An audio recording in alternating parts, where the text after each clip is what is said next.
آلہ واصحابہ وسلم تسلیما کثیرا کثیرا۔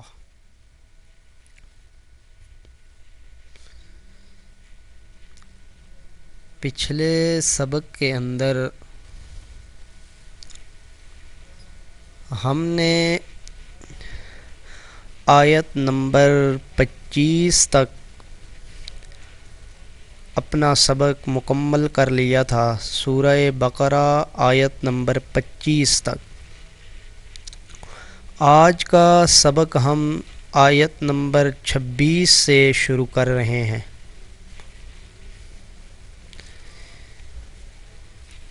اس سے پہلے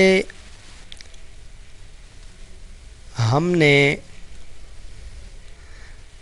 سورہ بقرہ کے شروع میں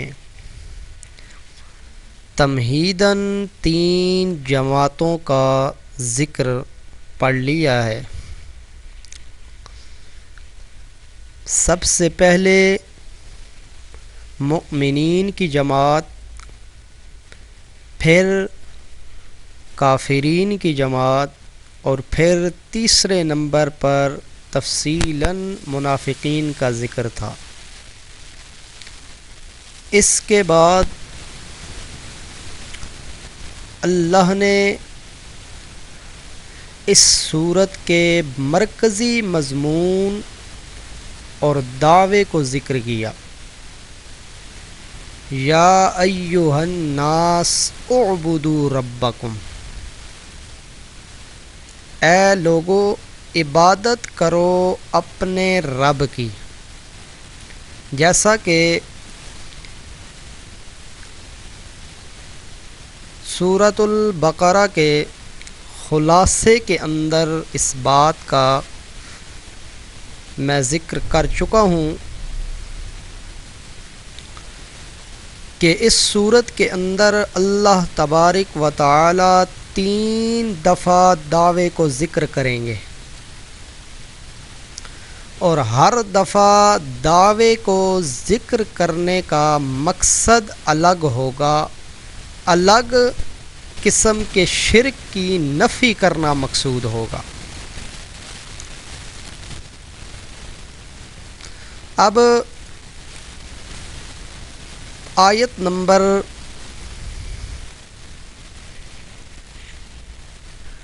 21 کے اندر اللہ نے پہلی مرتبہ دعوے کو ذکر کیا۔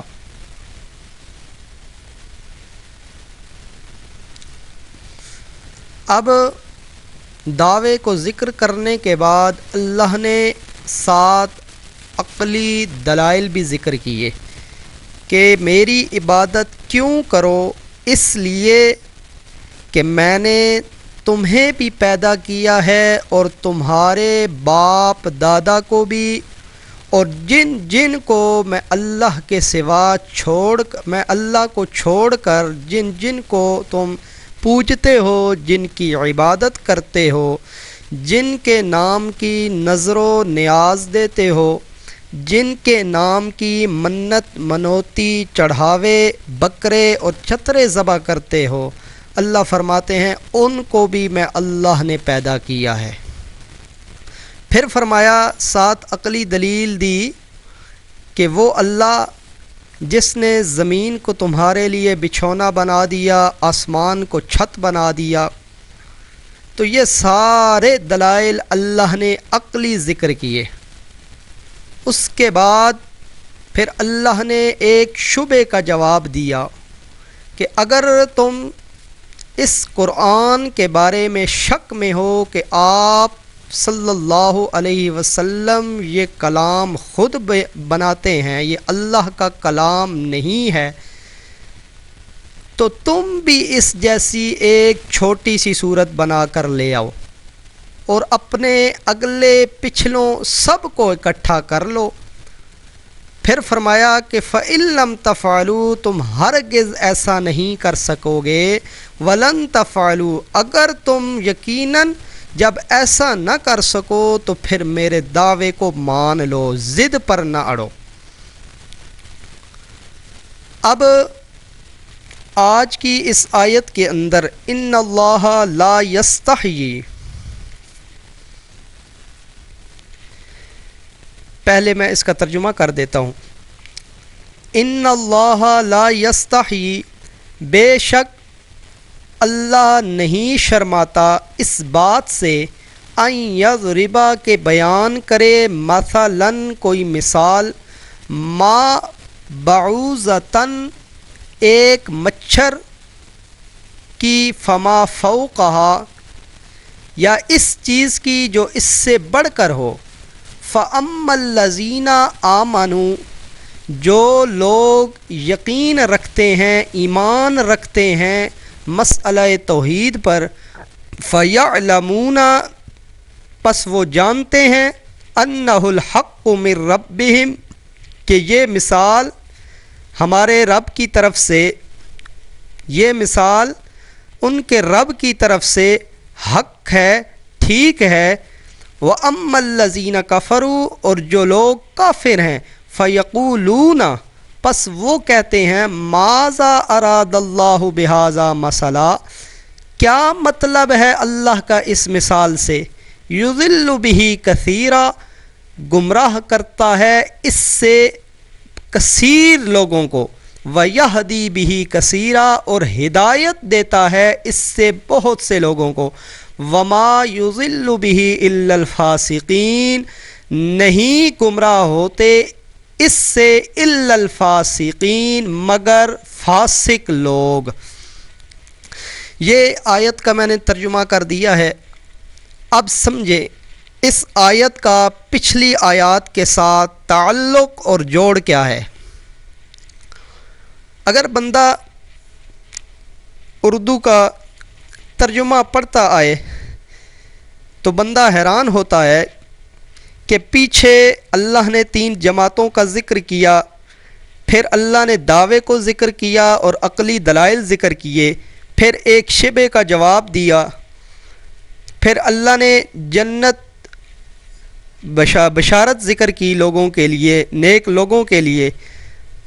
تو اس کو بشارت کو ذکر کرنے کے بعد اچانک اللہ کہتے ہیں کہ بے شک اللہ شرماتا نہیں ہے کہ بیان کرے کوئی مثال۔ تو جب بندہ یہ آیت پڑھتا ہے تو جوڑ اور تعلق سمجھ نہیں آتا کہ پچھلی آیات کے ساتھ اس کا کیا تعلق ہو سکتا ہے۔ حضرت الوانی رحمۃ اللہ علیہ وہ تعلق بیان کرتے ہیں، وہ فرماتے ہیں کہ یہ دوسرے اعتراض کا جواب ہے۔ وَإِن كُنتُم فِي شَكٍّ یہ پہلے اعتراض کا جواب تھا، ان اللہ لا یستحی اور یہ دوسرے اعتراض کا جواب ہے۔ اور دوسرا اعتراض کیا ہے جی؟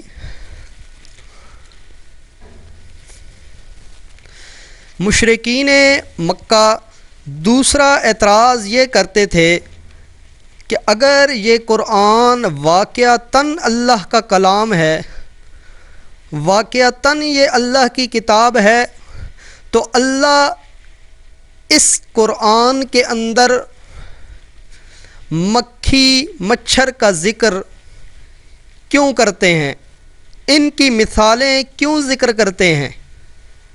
تو وہ یہ سمجھتے تھے کہ یہ اللہ کا کلام نہیں ہو سکتا، یہ اللہ کی کتاب نہیں ہو سکتی، اس میں مکھی اور مچھر کا ذکر، اتنا بڑا اللہ اور اس طرح کی مثالیں دیتا ہے۔ اس مثال سے حالانکہ اللہ نے اس کا جواب دیا، ایک تو اس مثال سے بیان کرنے والے کی کوئی توہین نہیں، بلکہ جن کے لیے بیان کی جا رہی ہیں وہ حقیر ہیں۔ اللہ پاک یہ سمجھانا چاہتے ہیں کہ اللہ یہ مثال بیان کر رہے ہیں تو اللہ کی کوئی توہین نہیں ہے اس مثال کو بیان کرنے سے، البتہ جن کے لیے بیان کی جا رہی ہے، مشرکین اور کافروں کے لیے جو اتنے دلائل سن کر بھی اس دعوے کو نہیں مانتے، تو وہ لوگ حقیر ہیں، ان کے لیے اللہ ان کو سمجھانے کے لیے مچھر اور مکھی کی مثالیں اللہ بیان کرنا چاہتے ہیں۔ آگے فرمایا الذین ینقضون، جو توڑتے ہیں اللہ کے معاہدے کو، عہد اللہ من بعد میثاقہ، مضبوط کرنے کے بعد، وَيَقْطَعُونَ، اور قطع کرتے ہیں، ما امر اللہ بہ، اس چیز کو جس کو اللہ نے فرمایا ہے، ان یوصل، ملانے کو، وَيُفْسِدُونَ فِي الْأَرْضِ، اور فساد کرتے ہیں زمین میں، اولئک ھم الخاسرون، وہی لوگ ہیں نقصان اٹھانے والے، وہی لوگ ہیں خسارے میں۔ الذین ینقضون عہد اللہ، اس وعدے سے مراد کون سا وعدہ ہے؟ کچھ لوگوں نے کہا کہ اس وعدے سے مراد عالم ارواح کے اندر جو اللہ نے تمام لوگوں سے وعدہ لیا تھا، الست بربکم، کیا میں تمہارا رب نہیں ہوں؟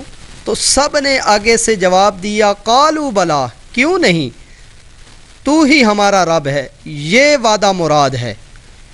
کچھ علماء نے کہا کہ اس سے مراد یہ وعدہ ہے جو اللہ نے انبیاء سے لیا تھا، وَإِذْ أَخَذَ اللَّهُ مِيثَاقَ النَّبِيِّينَ والا وعدہ جو ہے وہ مراد ہے۔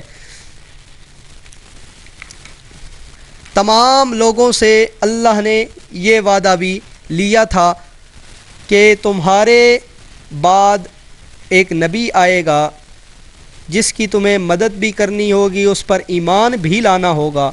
تو جن لوگوں نے ایمان نہیں لایا تو گویا کہ انہوں نے اس وعدے کا انکار کر دیا، اس کو توڑ دیا۔ یوصل سے مراد یعنی قطع کرتے ہیں اس چیز کو جس کو اللہ نے ملانے کے لیے کہا ہے، اس سے مراد صلہ رحمی مراد ہے۔ وَيُفْسِدُونَ فِي الْأَرْضِ، اے یعبدون غیر اللہ، قرطبی نے معنی کیا جی کہ زمین کے اندر فساد کرنا یعنی اللہ کو چھوڑ کر اللہ کے سوا کسی اور کی عبادت کرنا، یہ ہے جی زمین کے اندر فساد کرنا۔ کیف تکفرون باللہ،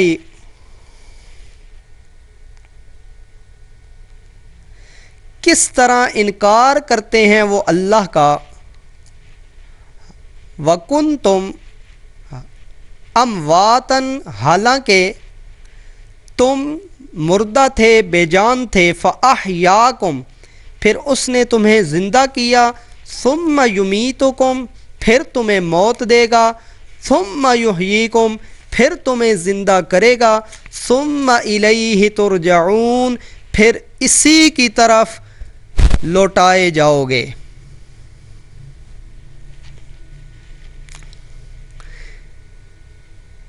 رجوع الی الدعوی بعد الشبہات، شبہات کو دور کرنے کے بعد اب پھر اللہ اپنے دعوے کی طرف واپس آ گئے ہیں جی۔ کیفا، استفہام تعجب یا انکار کے لیے، اے تکفر، اے کیف تعبدون معہ غیرہ، یعنی کس طرح وہ انکار کرتے ہیں اللہ کا، یعنی کہ وہ اللہ کو چھوڑ کر کس طرح غیر اللہ کی عبادت کرتے ہیں، یا اے کیف تجعلون للہ اندادا، کہ کس طرح وہ اللہ کا شریک بناتے ہیں، ند بناتے ہیں، جب کہ اللہ پاک تم پہلے بے جان تھے، تمہارا وجود ہی نہیں تھا، اس نے تمہیں زندہ کیا، فَأَحْيَاكُمْ، اس نے تمہیں زندہ کیا، زندگی دی، ثُمَّ يُمِيتُكُمْ، پھر تمہیں مارے گا، ثم یحییکم، پھر تمہیں قیامت کے دن دوبارہ زندہ کرے گا، ثم الیہ ترجعون، پھر تم سب اسی کی طرف لوٹائے جاؤ گے۔ تو یہ سارا کام زندگی دینا اور موت دینا، دو زندگی اور دو موتوں کا ذکر کیا کہ دونوں دفعہ موت بھی اللہ کی طرف سے ہے اور زندگی بھی اللہ کی طرف سے ہے۔ جب یہ کام اللہ کے سوا کوئی نہیں کر سکتا تو پھر عبادت بھی اللہ کے سوا کسی اور کی نہیں ہو سکتی۔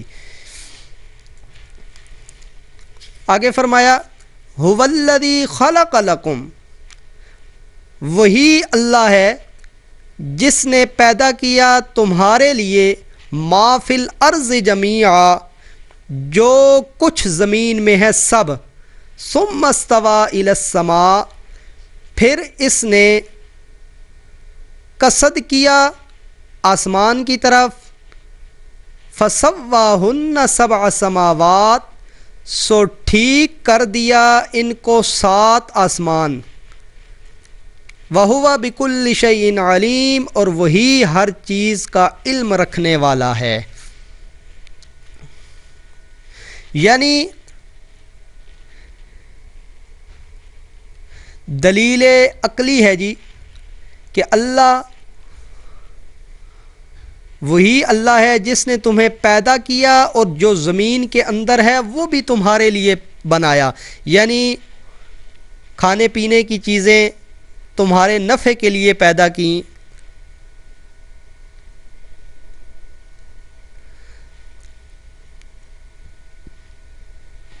یہ ساری چیزیں تمہارے نفع کے لیے پیدا کی، پھر آسمان 7 آسمان بنا دیے، آسمان سے بارش برسا کر تمہارے رزق کا بندوبست کیا، اور وہ ہر چیز کا علم رکھنے والا ہے۔ الہ کی 2 صفات کا ذکر ہو گیا ہے جی۔ پیچھے الذی خلق لکم دعوے کے بعد اللہ نے دلائل عقلیہ ذکر کیے، اللہ نے اپنی قدرتوں کا ذکر کیا، میں اللہ نے یہ کیا یہ کیا، آخر پہ اللہ نے اپنے علم کا ذکر کیا، اور یہی 2 صفات ہیں الہ ہونے کی۔ گویا کہ اللہ پاک یہ کہنا چاہتے ہیں جو الہ ہوتا ہے وہ ہر چیز پر قادر بھی ہوتا ہے اور ہر چیز کو جاننے والا بھی ہوتا ہے۔ الہ کی یہی 2 صفات ہیں جو قرآن نے بیان کی ہیں۔ اگر یہ صفات اللہ کے علاوہ ہم کسی اور میں مانیں گے، کسی نبی میں، ولی میں، تو گویا کہ ہم نے اس نبی اور ولی کو اللہ کے مقابلے میں الہ مان لیا، جس الہ کا ذکر ہم نے کلمے میں پڑھا ہے، لا الہ الا اللہ۔ قرآن کے اندر انشاءاللہ جیسے جیسے ہم آگے چلتے جائیں گے تو یہ بات کھلے گی کہ الہ ہونے کے لیے کن صفات کا ہونا ضروری ہے۔ مختصر سا خاکہ میں بیان کر دیتا ہوں۔ الہ وہ ہوتا ہے جس کے اندر یہ 2 صفتیں پائی جائیں۔ اگر آپ کو یاد ہو ایاک نعبد و ایاک نستعین، سورۃ الفاتحہ کی اس آیت کے اندر عبادت کا مفہوم بیان کرتے ہوئے علامہ ابن قیم کی ایک عبارت کا ذکر میں نے کیا تھا، اس کے اندر بھی یہی عبادت کی 2 صفات کا ذکر کیا تھا کہ عبادت کب بنے گی، عبادت کا مفہوم کیا ہے۔ تو وہ کیا مفہوم تھا کہ جب بندہ کسی کی عبادت کرتا ہے یا کسی کے لیے کوئی کام کرتا ہے تو اس کے پیچھے 2 عقیدے اور نظریے ہوتے ہیں۔ ایک یہ کہ جس ہستی کے لیے میں یہ کام کر رہا ہوں وہ میرے نفع اور نقصان کا مالک ہے، بغیر اسباب کے، درمیان میں سبب بھی کوئی نہیں، اور بغیر سبب کے وہ ہمارے نفع اور نقصان کا مالک ہے۔ اور دوسرے نمبر پر بغیر سبب کے وہ میرے حالات کو جاننے والا ہے۔ یہی دو صفات الہ کی ہیں جی۔ قرآن کے اندر جہاں پر اللہ نے انہی دو صفات کو ذکر کیا اور اینڈ پہ جا کے اللہ نے نتیجہ نکالا کہ جب یہ دو صفات میں اللہ کی ہیں تو پھر الہ بننے کے لائق بھی صرف میں اللہ ہی ہوں۔ وَإِذْ قَالَ رَبُّكَ لِلْمَلَائِكَةِ، اور جب کہا تیرے رب نے فرشتوں کو، انی جاعل، کہ میں بنانے والا ہوں فی الارض، زمین میں، خلیفتاً ایک نائب۔ قالو، کہا فرشتوں نے، اتجعل فیہا، کیا تو بناتا ہے اس کو نائب فیہا، زمین میں، من یفسد، جو فساد کرتا ہے، جو فساد کرے، فیہا، زمین میں، ویسفک الدماء، اور خون بہائے، ونحن نسبح بحمدک، اور ہم تسبیح بیان کرتے ہیں تیری، حمد کرتے ہیں تیری، ونقدس لک، اور یاد کرتے ہیں تیری پاک ذات کو۔ قالا، فرمایا، انی اعلم ما لا تعلمون، بے شک جو میں جانتا ہوں وہ تم نہیں جانتے۔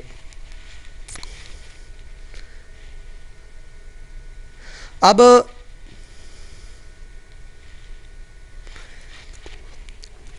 بغیر یہ آیت جب بندہ پڑھتا ہے تو سمجھ کے مطابق کلام غیر مربوط ہو گئی ہے جی۔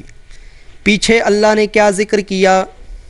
دعوے کا ذکر کیا، 7 دلائل کا ذکر کیا، پھر اللہ نے 2 شبہات کے جواب دیے، پھر اللہ نے دلائل عقلیہ کا ذکر کیا۔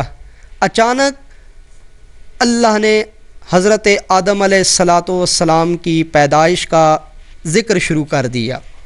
بظاہر کلام غیر مربوط ہو گئی ہے جی، لیکن حضرت الوانی رحمۃ اللہ علیہ نے پچھلی آیات کے ساتھ اس کا تعلق اور جوڑ وہ یہ فرماتے ہیں، جب سے دنیا میں شرک شروع ہوا، زیادہ تر 3 مخلوقات کی عبادت کی گئی۔ جس وقت بھی، جب سے بھی دنیا کے اندر شرک عام ہوا، اللہ کو چھوڑ کر غیر اللہ کی عبادت شروع ہوئی، تو زیادہ تر 3 مخلوقات کی عبادت کی گئی۔ سب سے پہلے فرشتوں کی، جس کا ذکر ہم سورہ سبا کے اندر پڑھیں گے۔ دوسرے نمبر پر جنات کی، جس کا ذکر سورہ اعراف میں پڑھیں گے۔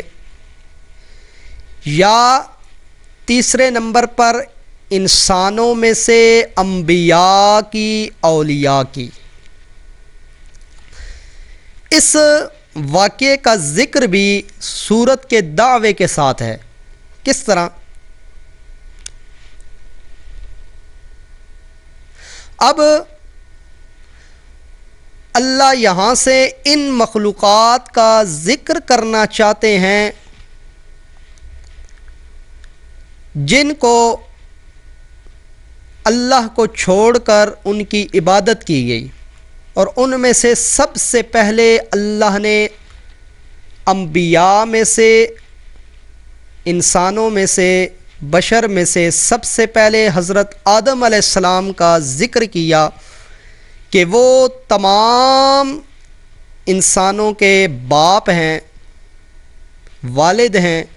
ان کا اللہ نے پہلے ذکر کیا، اور اللہ اس ذکر کر کے ان کے واقعے کو بیان کر کے سمجھانا یہ چاہتے ہیں کہ جب تمام انسانوں کے باپ حضرت آدم علیہ السلام اور پہلے نبی، جب وہ الہ نہیں ہو سکتے، جب وہ عبادت کے لائق نہیں ہو سکتے، تو پھر اور کون ہے جو عبادت کے لائق بن سکتا ہے میں اللہ کو چھوڑ کر؟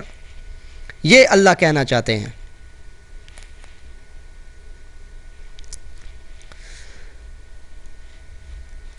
اب اللہ یہاں سے ان تین مخلوقات کا ذکر کرنا چاہتے ہیں۔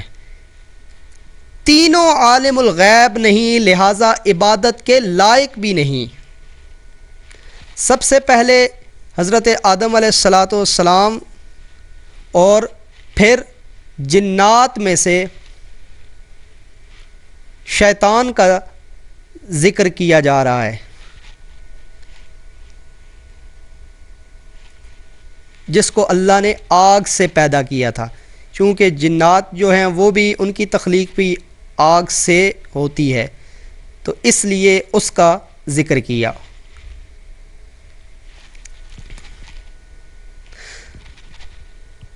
خلیفہ سے مراد یا تو آدم علیہ السلام ہیں یا مراد خلافت اللہ ہے، یعنی شریعت کے احکام جو ہم نے دنیا میں اتارنے ہیں اس کے لیے وہ ہمارا نائب ہوگا۔ دوسرا، یا خلیفہ سے مطلق انسان مراد ہے، ایسی مخلوق جو ایک دوسرے کا نائب بنے گی، باپ کی جگہ بیٹا۔ فساد فی العقائد، فساد سے مراد ہے یعنی عقائد کے اندر جھگڑا اختلاف پیدا ہوگا۔ وَيَسْفِكُ الدِّمَاء، فساد فی الاعمال،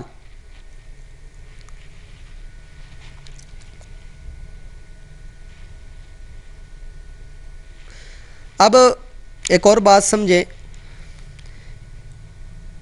انسانوں سے پہلے جنات یہاں آباد تھے،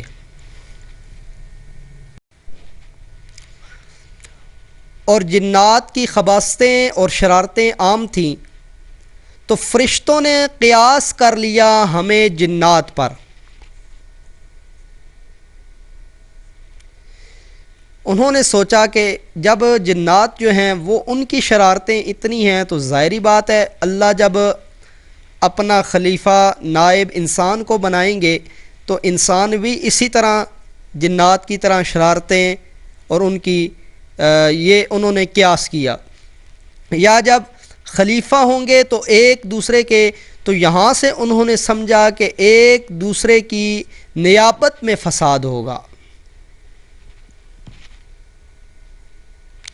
وَنَحْنُ نُسَبِّحُ، اس کا تعلق مَن يُفْسِدُ فِيهَا کے ساتھ ہوگا، ما وہ باتیں من الحکمہ حکمت کے لحاظ سے، یعنی یکون فیہم الانبیاء والاولیاء والصلحاء والعلماء، مدارک، ایسی مخلوق جس میں انبیاء اولیاء وغیرہ ہوں گے، یہ فرشتوں کی بات کا اجمالی جواب ہے، یعنی اللہ پاک کہنا چاہتے ہیں کہ جو کچھ میں جانتا ہوں تم نہیں جانتے، یعنی انسانوں کی اس جماعت کے اندر، انسانوں کے اندر انبیاء بھی ہوں گے، اولیاء بھی ہوں گے، صلحاء علماء بھی ہوں گے، تو جو میری عبادت کریں گے سارے لوگ ایک جیسے نہیں ہوں گے، جس طرح تم کہہ رہے ہو کہ زمین کے اندر فساد ہوگا، جھگڑے ہوں گے، تو اللہ کہنا چاہتے ہیں کہ جو کچھ میں جانتا ہوں وہ تم نہیں جانتے۔ یہ جو فرشتوں نے یہ ساری باتیں کی حسد کی وجہ سے نہیں کی، بلکہ حقیقت اور حکمت معلوم کرنے کے لیے کی۔ غرض کیا ہے؟ اگر عبادت مقصود ہے تو نحن نسبح، ہم عبادت کرتے ہیں، پھر ہم سے وہ خطرات بھی نہیں جو انسانوں سے ہیں، ہم تو غلطی کرتے نہیں ہیں، گناہ کرتے نہیں ہیں، ہم تو معصوم ہیں گناہوں سے۔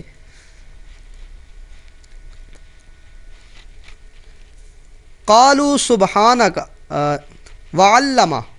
وعلم آدم الاسماء، اور سکھا دیے آدم الاسماء، اللہ نے آدم کو نام کلہا سب چیزوں کے، ثم عرضہم پھر سامنے کیا، علی الملائکہ ان سب چیزوں کو فرشتوں کے، فقال انبئونی پھر فرمایا کہ بتاؤ مجھے، خبر دو مجھے، باسماء ہؤلاء ان چیزوں کے ناموں کی، ان کنتم صادقین، اگر تم سچے ہو۔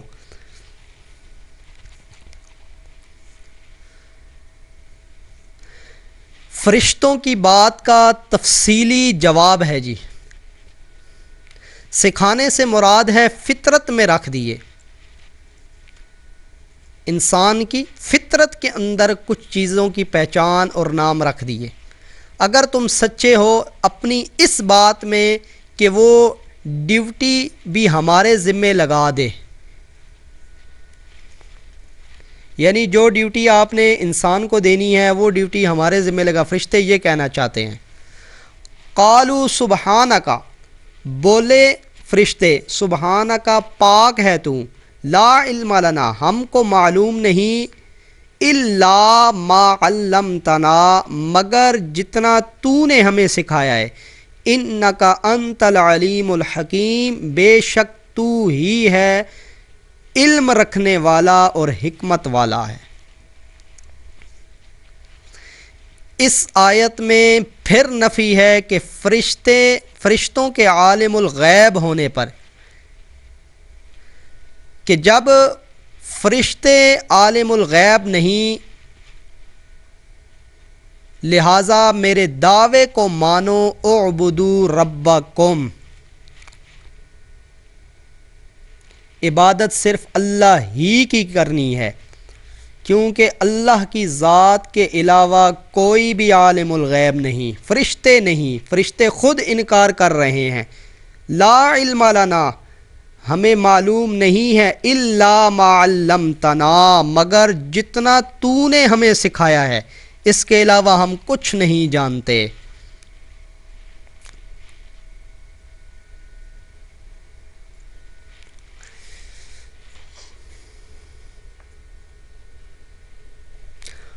قال یا آدم، پھر فرمایا یا آدم، اے آدم، انبئہم، بتا دے فرشتوں کو، باسمائہم، ان چیزوں کے نام، فلما انبأہم، پھر جب بتا دیے آدم علیہ السلام نے باسمائہم، ان کے نام، قال الم اقل لکم، فرمایا کیا نہ کہا تھا میں نے تم سے، انی اعلم غیب السماوات والارض، کہ خوب جانتا ہوں چھپی ہوئی چیزوں کو، آسمانوں کی اور زمین کی، وَأَعْلَمُ مَا تُبْدُونَ، اور جانتا ہوں جو تم ظاہر کرتے ہو، وَمَا كُنْتُمْ تَكْتُمُونَ، اور جو تم چھپاتے ہو، دونوں کو جانتا ہوں۔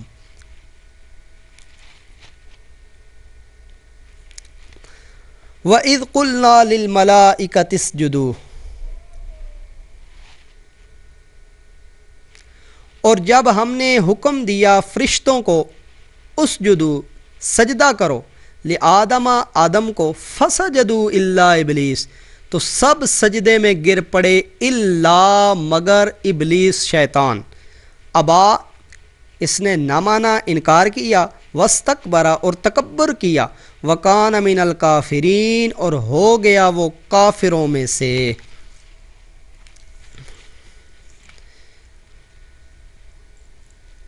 دلائل کو ذکر کرنے کے بعد اللہ نے 3 مخلوقات کا ذکر کیا، پہلے انبیاء کی، جن میں سے حضرت آدم علیہ السلام کا ذکر ہوا، اب دوسری مخلوق کا ذکر یہاں سے شروع ہو رہا ہے، یعنی جنات۔ ان کا ذکر کرنے کا مقصد کیا ہے؟ بیان یہ ہوگا کہ شیطان تمہارا دشمن ہے، اس نے تمہارے بابا آدم علیہ السلام کو ورغلایا اور تمہیں آدم علیہ السلام کو جنت سے نکلوایا، اور تم اسے معبود بنانے لگے ہو، میری صفتوں میں شریک کرنے لگے ہو، حالانکہ وہ تمہارا کھلا دشمن ہے۔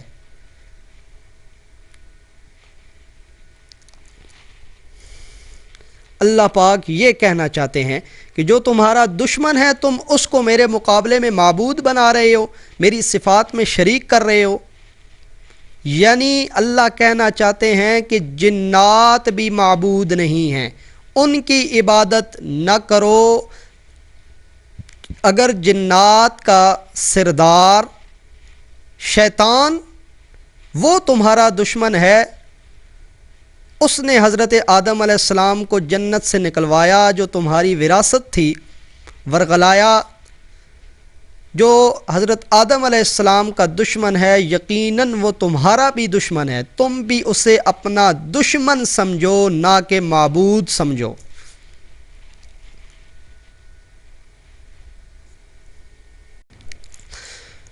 بس آج کا ہمارا جو سبق ہے یہاں تک کافی ہے۔ اللہ تبارک و تعالی سے دعا ہے کہ اللہ پاک ہمیں قرآن مقدس کو صحیح سمجھنے کی اور اس پر عمل کرنے کی توفیق عطا فرمائے۔ وما علینا الا البلاغ المبین۔